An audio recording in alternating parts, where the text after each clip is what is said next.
Hello and welcome back to the Yoderverse podcast. As the title suggests, today we're going to be doing something a bit different from the usual. I'm going to be reading a short story that I wrote, so it's going to be more of a video essay. And it's called Who Cares for the Kids?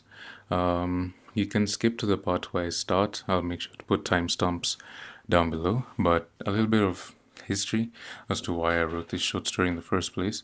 It was a research paper initially on how divorce affects children, because I saw it in some of the spaces that I was in and, didn't really see too much being done about it.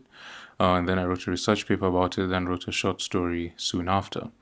And that's the short story I'm going to be reading to you guys. So it's going to be a bit longer than usual. So feel free to draw along, eat along, or whatever you'll be doing. Really appreciate you listening in. And I hope you like it. Feel free to share it with anyone who you think might need it. And I'll try my best to narrate it as best as possible. So that should be it. So thank you. Who cares for the kids? A story of growing up between two worlds. Chapter 1, Age 3, The Loud House. Mia doesn't understand why Mom and Dad use their angry voices so much. She sits on the stairs in her Dora the Explorer pajamas, clutching her stuffed elephant, listening to the big words she doesn't know, floating up from the kitchen like scary ghosts. Custody, irresponsible, court, lawyer. These words sound sharp, like when she drops her plastic cup and it clatters on the kitchen floor. But these words make Mom cry, and crying is scarier than loud. She presses Ellie the elephant against her ear, but the voices still come through. Dad's voice gets deeper when he's angry, like a growling dog. Mom's voice gets higher and scratchy, like when Mia screams too much at the playground. She needs stability, Mom shouts. Mia knows that word. Stability is when blocks don't fall down. But she doesn't understand why Mom is shouting about blocks. The front door slams so hard the pictures on the wall shake. Mia counts to 10 like her teacher taught her, but Dad doesn't come back. Through the window, she watches his car lights disappear down the street, red dots getting smaller and smaller, until they're gone. Mom finds her way on the stairs an hour later, still clutching Ellie. Oh, my sweetheart. Mom's voice is soft now, but her face is red and wet. How long have you been sitting here? Mia doesn't know how to count that high yet. Chapter 2, Age 5, 2 bedrooms. Mia has 2 bedrooms now. The one at Mommy's house has purple walls and her princess castle bed. The one at Daddy's apartment has white walls and a bed that's a little bit too big. She leaves clothes at both houses, but somehow she's always missing the shirt she wants to wear. Every Sunday, she sits by the window at Mommy's house waiting for Daddy's blue car. Sometimes he's early, sometimes he's late. Sometimes Mom paces around the house, cleaning things that are already clean, checking her phone every few minutes. He's supposed to be here by 2, Mommy mutters to herself, but Mia hears everything. Adults think kids don't listen, but Mia has learned to listen to everything. The tone of voices, the words they spell out, the phone calls that happen after bedtime. When Dad finally arrives at 2:47, Mia can read big numbers on the microwave now. Mommy's smile looks like the fake one she uses when there's a mean cashier at the grocery store. She needs to be back by 7 on Sunday, Mommy says, not looking at Dad. And please remember she has school on Monday. I know what day it is, Sarah. Mia clutches her overnight bag, a purple one, with her name written on it with glittery letters. Inside are her toothbrush, clean bare 3 books, and the clothes Mommy laid out. But she forgot to pack the special rock she found at recess, and now it'll be lonely all weekend. At Dad's apartment, there's no pictures on the refrigerator. The kitchen smells different, like takeout containers and the candles Daddy lights to make it feel more homey. But it doesn't feel like home. It feels more like visiting. "What do you want to do today, princess?" Dad asks, and Mia can hear how hard he's trying to make his voice sound happy. She wants to go back to when they were all in the same house and nobody had angry voices. But she can't say that because it makes adults look sad, so instead she says, "Can we go to the park?" At the park, Daddy pushes her on the swings and buys her ice cream, and for a little while it feels normal. But then another dad comes over and they start talking about something called visitation schedules and parenting plans, and Mia learns that other kids have 2 bedrooms too. That night, lying on the 2-big bed at Daddy's house, Mia stares at the ceiling and tries to remember what it felt like to wake up and know exactly where she was. Chapter 3, Age 8. The Questions. "Why don't your parents live together?" Mia looks up from her math worksheet at Jessica, who sits next to her in Miss Patterson's 3rd grade class. Jessica's lunchbox has a picture of her whole family at Disney World: Mom, Dad, Jessica, and her baby brother, all wearing Mickey Mouse ears, matching ones. "They're divorced," Mia says, like it's no big deal. She's practiced saying it in the mirror so it doesn't sound weird. "But why?" Jessica persists. "Do they have a fight?" Mia thinks about all the fights she remembers. The one about money when she was 6, the one about holidays when she was 7, the one about her dance recital when Daddy showed up 20 minutes late, and Mommy's face went white with that special kind of angry that's worse than yelling. "I don't know." Mia lies, because the truth is too big and sharp to fit into the words of an 8-year-old. At recess, Mia sits on the monkey bars and listens to her classmates talk about their weekend plans. Pool parties at Rebecca's house where both parents will be there to help with the barbecue. Family movie nights where everyone votes on what to watch. Camping trips where dads set up tents and moms make s'mores and everybody has to check the calendar to see which parent is on duty. Mia has learned not to talk about her weekends. It's too complicated to explain why she went to 2 different restaurants. One with Mom, one with Dad. Or why she couldn't go to Tommy's birthday party because it fell on a daddy weekend. But Dad had to work, so she ended up staying at Grandma's instead, watching all movies and eating too many cookies. That night, during what Mommy calls our special time, the hour between dinner time and bedtime, when they curl up on the couch together, Mia asks a question that's been sitting in her chest like a stone. "Mom, is it my fault you and Dad don't live together anymore?" Mom's whole body goes still, like when you pause a movie right in the middle of someone talking. "Oh, sweetheart, no. Mommy pulls her closer, and Mia can feel her heart beating fast. It has nothing to do with you. Nothing. Adults sometimes they can't figure out how to be happy together. But that doesn't mean they stop loving you. That never ever changes." But Mia has had the lawyers on the phone talking about what's best for the child. She's seen her name written on official papers that Mommy keeps in a special drawer. She knows that she's a reason there are custody schedules and court dates and conversations that stop when she walks into the room. If she didn't exist, Mom and Daddy could just go their separate ways because of her, they have to keep talking to each other, keep seeing each other, keep being angry at each other every week for the rest of her childhood. She doesn't say any of this to Mommy. Instead, she nods and snuggles closer, letting Mommy believe that the explanation is enough. Next chapter. Age 12. The Referee. "Tell your father that if he wants to change the schedule, he needs to give me more time than 2 hours notice." Mia sits at the kitchen table with her phone in her hands, staring at the text message she's supposed to send to Dad. She's become good at translating between her parents' languages. When Mom says, "I'll tell your father," it means when Mom says, "Tell your father," it means I'm too angry to talk to him directly. When Dad says, "Ask your mother," he means I don't want to deal with her right now. She types, "Dad, can you let Mom know earlier next time you need to switch weekends?" Delete. "Dad, Mom says she needs more notice when you want to change plans. Delete. Hey Dad, what time are you picking me up on Friday? Send.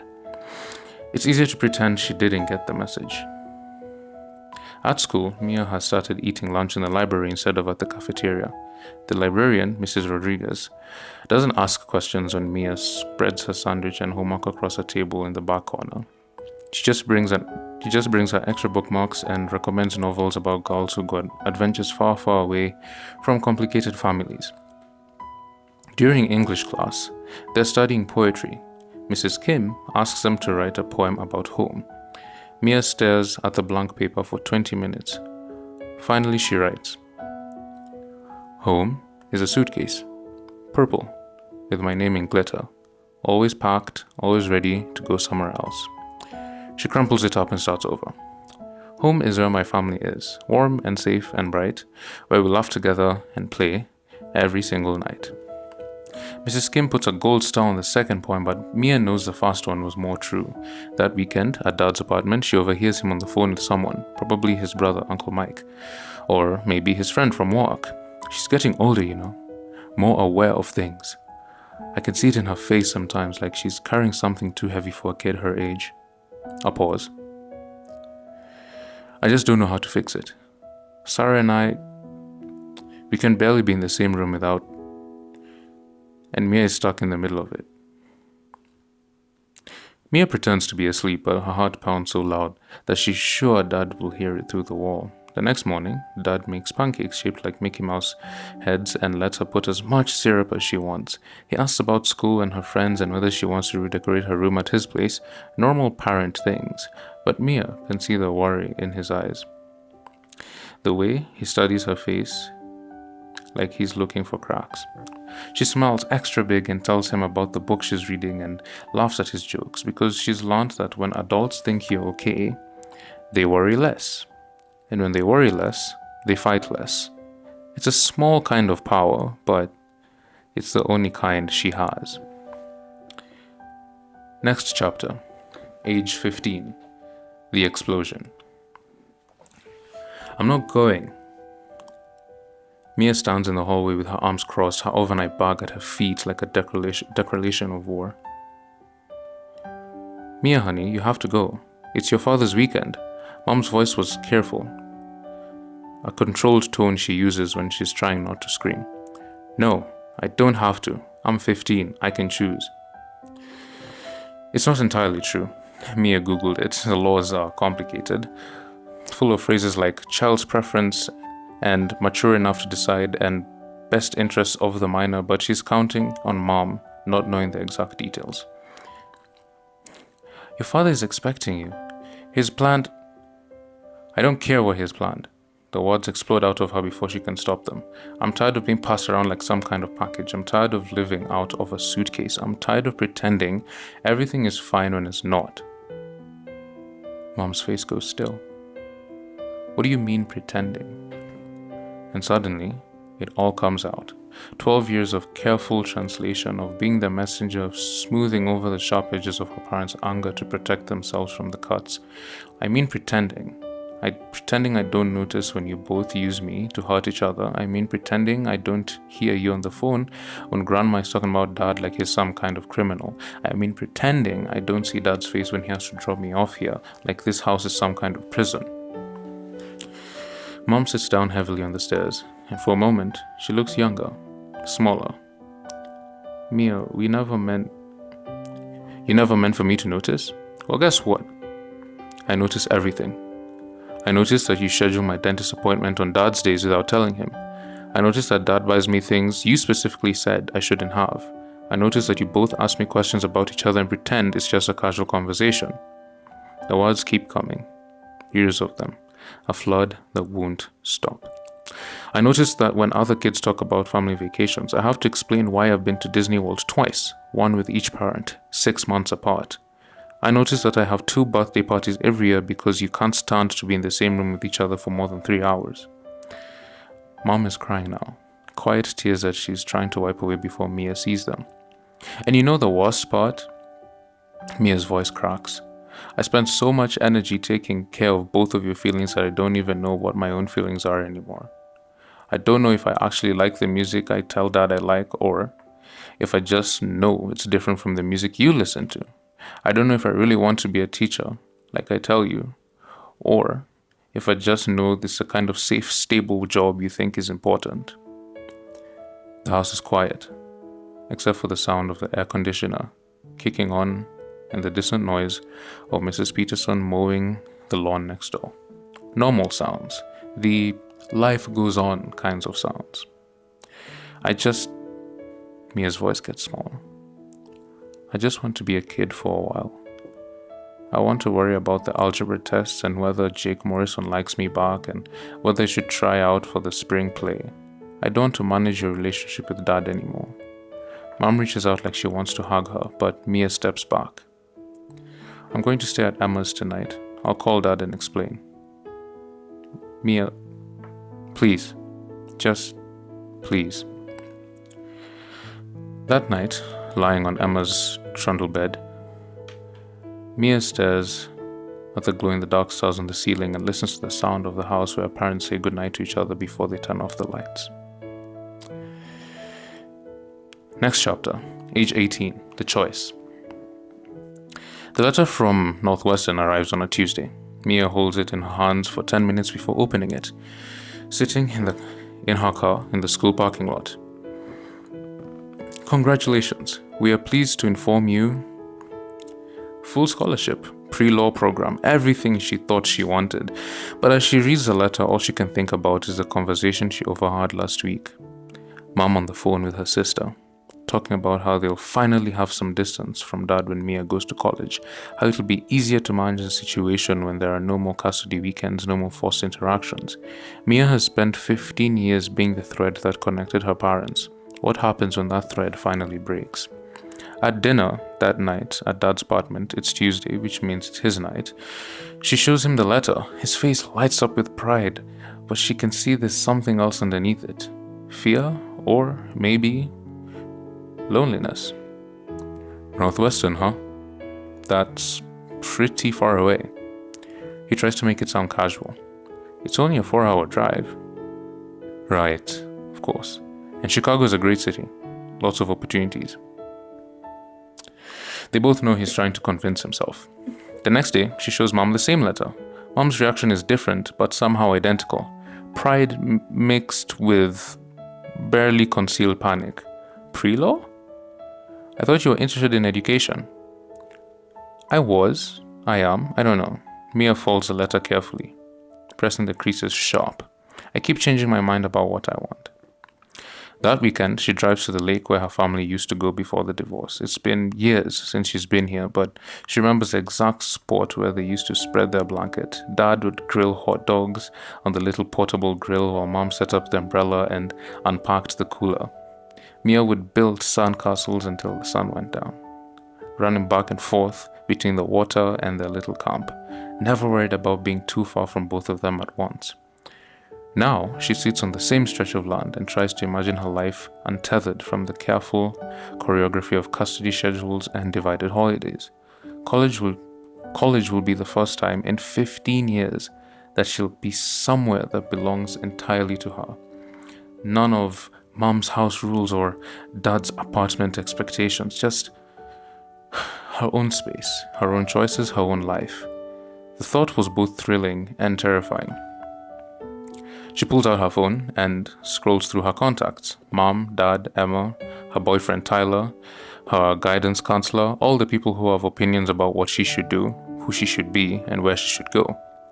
But sitting here by the water, watching the sun reflect off the waves in patterns that shift and change every second, Mia realizes she's never just asked herself what she wants. Not what would make her mom proud or what would impress her dad or what would look good on applications, just what would make her happy.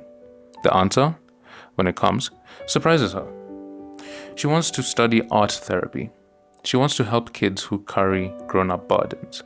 She wants to learn how to heal the parts of herself that have been stretched thin for so long. And she wants to do it somewhere far enough away that she can figure out who she is without constantly measuring herself against her parents' expectations. Northwestern will have to wait. She's going to accept the partial scholarship to the art therapy program in Colorado. It's smaller, less prestigious, but it feels right in a way.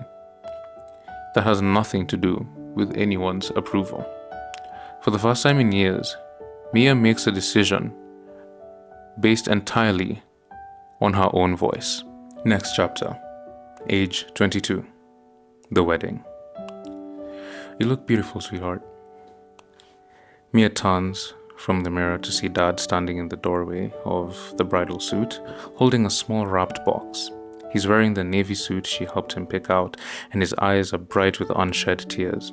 Thanks, Dad. She smooths the skirt of her dress. Simple, elegant, nothing like the elaborate gown Mom kept showing her in the magazines. You clean up pretty nice yourself. 4 years of college and a year of graduate school have given them both practice at this kind of conversation. Easy, affectionate, careful not to venture into territory that might require taking sides. Dad crosses the room and hands her the box. This was your grandmother's. I wanted you to have it for today. Inside is a delicate silver bracelet, the kind of understated jewelry her father's mother wore every day until she died when Mia was 10. Dad is perfect. She fumbles with the clasp, and he steps forward to help her fasten it. I'm proud of you, not just today, but who you've become, the woman you are. His voice catches slightly. I know it wasn't easy, growing up the way you did.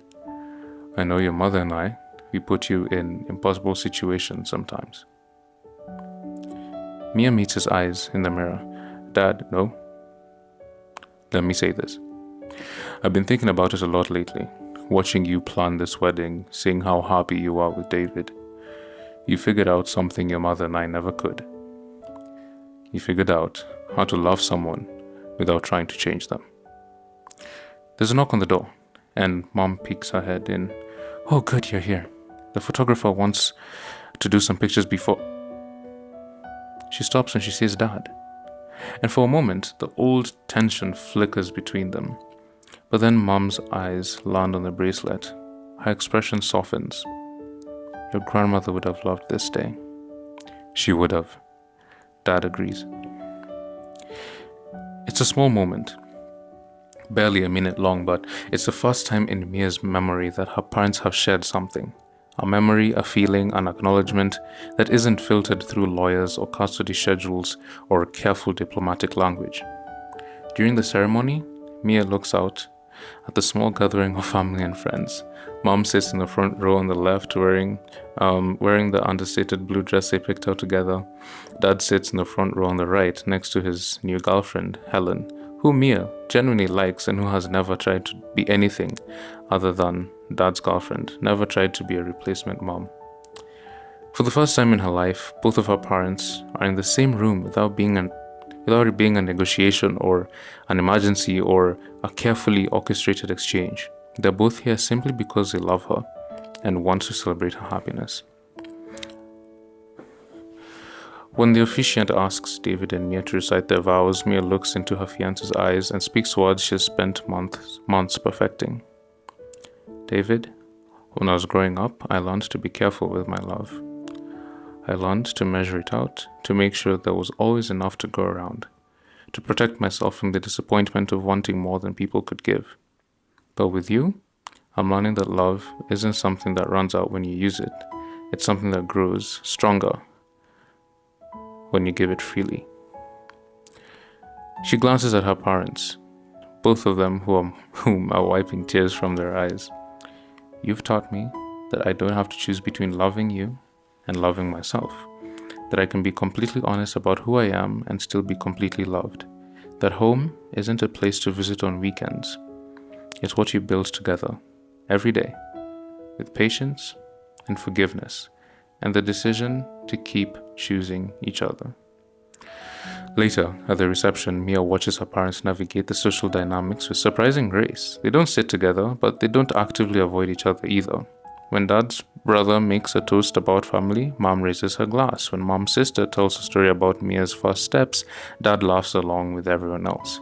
It's not perfect. It's not the reconciliation fairy tale that some part of Mia had always secretly hoped for, but it's something better. It's peace. During the parents' dances, Mia dances with Dad first to The Way You Look Tonight, and then with Mom to In My Daughter's Eyes. Both songs make her cry, and they're happy tears, cleansing tears, the kind that wash away old hearts instead of deepening them. As the evening winds down, Mia finds herself standing on the venue back patio, looking up at the stars. David appears beside her with 2 glasses of champagne. "How are you feeling, Mrs. Chen?" Like I finally understand something I've been trying to figure out my whole life. "And what's that?" he asks. Mia thinks about the little girl who used to sit on the stairs listening to her parents fight. The teenager who tried to manage everyone's emotions, a college student who moved across the country to find herself. That it's impossible to love without trying to fix them. That it's possible to love people without trying to fix them. That it's possible to come from a broken family and still build something whole. She leans against David's shoulder and watches her wedding guests, this beautiful, complicated collection of people who all love her in their own imperfect ways. And for the first time in her life, Mia feels like she doesn't have to choose. She can love her mom and her dad. She can acknowledge the pain of her childhood and still be grateful for the strength it gave her. She can build a marriage that's different from what she grew up with, while still honoring the love that created her. She's finally learned to answer to the question that's haunted her since she was 3 years old. Who cares for the kids? They learn to care for themselves, and eventually, if they're lucky, they learn to care for others without losing themselves in the process. Next chapter. Age 25. The letter. Mia sits at her kitchen table in the small apartment she shares with David, a cup of coffee growing cold beside her laptop. On the screen is a blank document titled, "Who Cares for the Kids?" A letter to parents considering divorce. She's been trying to write this for months, ever since she started her practice as an art therapist, specializing in children of divorce. Every day, she sees kids who remind her of herself. The 8-year-old who translates between parents, a 12-year-old who thinks everything is his fault, the 16-year-old who tried to manage everyone else's emotions. Finally, she begins to type. Dear parents, I want to tell you about a little girl I knew who learned to pack a suitcase before she learned to tie her shoes, who could read the emotional weather in a room before she could read the chapter of books, who spent so much energy taking care of grown-up feelings that she forgot how to feel things of her own. That girl was me. I'm not writing this to make you feel guilty if you're considering divorce or to convince you that staying in an unhappy marriage for the sake of your children. I'm writing this because I want you to know what no one told my parents. That how you handle your divorce matters just as much as whether you have one. Here's what I wish someone had told my mom and dad when I was 3 years old. Your child will remember everything. Not just the big fights, but the small cruelties. The way you couldn't look at each other during school events, the way you talked about each other when you thought the other wasn't listening, the way you made her birthday into a diplomatic negotiation instead of a celebration. Your child will blame herself. No matter how many times you say it's not her fault, she will feel responsible because she's the reason you still have to talk to each other. She's the reason you can't just walk away and start over. She will carry this guilt until she's old enough to understand that love and conflict can coexist. Your child will become a translator, a mediator, a tiny diplomat trying to keep the peace between the two people she loves the most in the world. This is too much responsibility for anyone, especially someone who hasn't learned to manage their own emotions yet. But here's what else I want you to know. Your child is more resilient than you think. She will survive your divorce. She might even be better off if it means the end of constant conflict and the beginning of 2 peaceful homes instead of 1 chaotic one. Your child will learn things from watching you navigate this difficult time. She'll learn about forgiveness, about putting someone else's needs first, about finding strength in impossible situations. Whether those lessons serve her well depends on how you choose to handle the next few years. Your child needs you to be the grown-ups. She needs you to find a way to be civil with each other. Not for your sake, but for hers. She needs you to keep your adult problems separate from her childhood.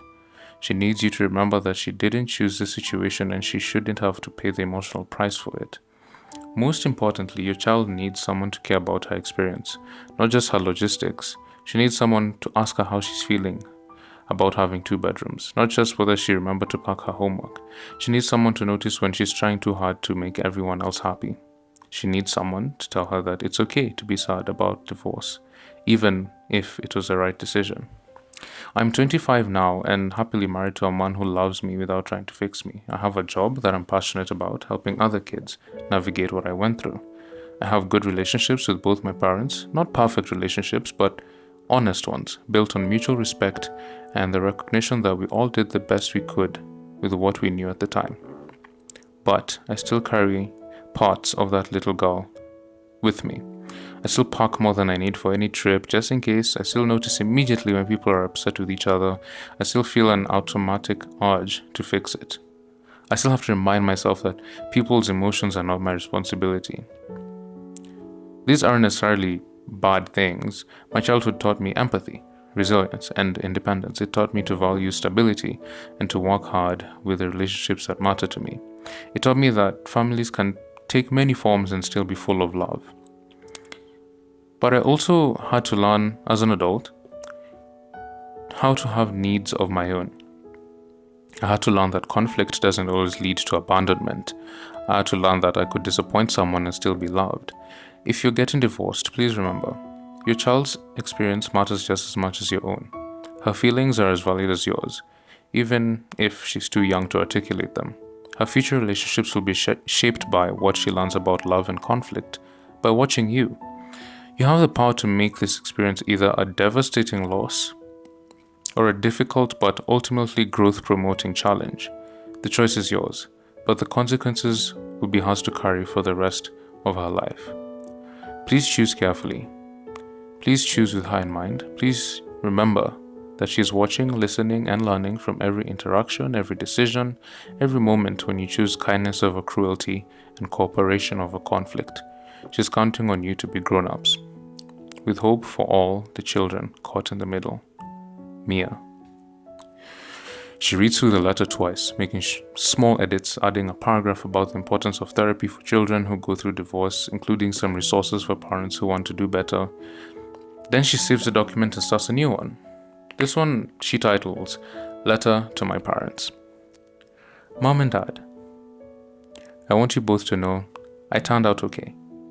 I know you both carry guilt about the divorce and about the ways it affected me, about the childhood you think I lost, but I want you to understand something. I didn't lose my childhood. I had a different kind of childhood than some of my friends, but it was still mine, and it made me who I am.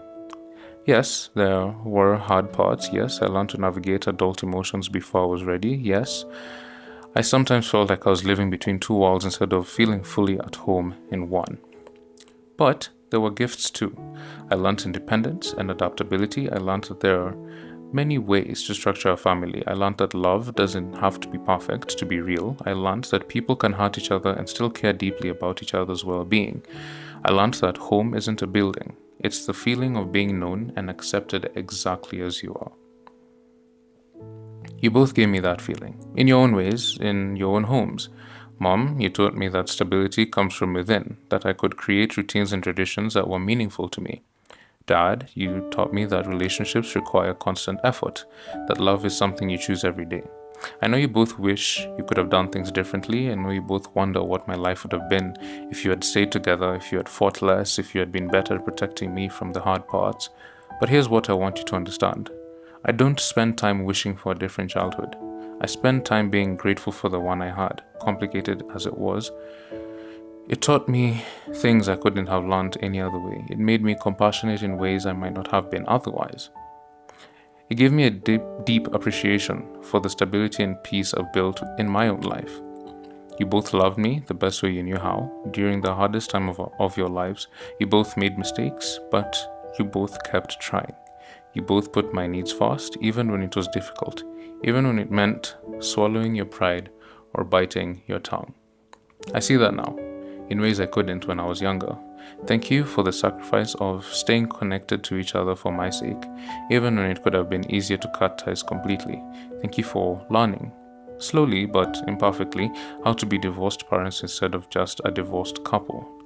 Thank you both for showing up over and over again, even when it was awkward or uncomfortable.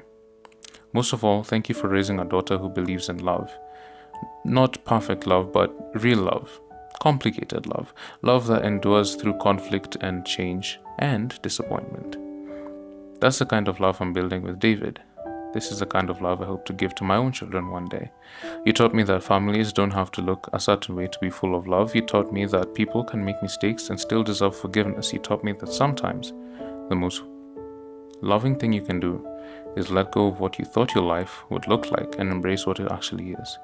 These are the lessons that matter. These are the gifts that will last. I love you both. I'm proud to be your daughter, and I'm proud of the woman I've become, shaped by all of it, the beautiful parts and the difficult parts, and everything in between. With all my love and gratitude, your daughter, Mia. She prints both letters and puts them in envelopes. The first one she'll submit to a parenting magazine that publishes articles about divorce and child development. The second one she'll give to her parents at Christmas, one copy for each of them, a gift of forgiveness and understanding that's been 25 years in the making. Outside her apartment, David is walking up the front steps, home from his job at the nonprofit where he helps at-risk teenagers. In a few minutes, he'll come through the door with stories about his day, and she'll tell him about hers. Then they'll make dinner together while they plan their weekend. It's a simple kind of happiness, the kind she dreamed about when she was a little girl sitting on the stairs in her Dora the Explorer pajamas, the kind that comes from building something stable and peaceful with someone who sees all of you, the scars and the strengths, the fears and the dreams, and they choose to stay anyway. Mia looks at the letters on her table, these two pieces of her story that she's finally ready to share. Then she closes her laptop and goes to meet her husband at the door, ready to continue writing the next chapter of her life. One where she gets to be the grown-up, where she gets to choose love over conflict, where she gets to create the kind of home that she always wished for. The little girl with the purple suitcase has finally come home. The end. This story was a generalization of the myriad of experiences that I have seen in some of the spaces that I've been in by kids and teens worldwide as I was doing my research, and I wanted to shine a light on it.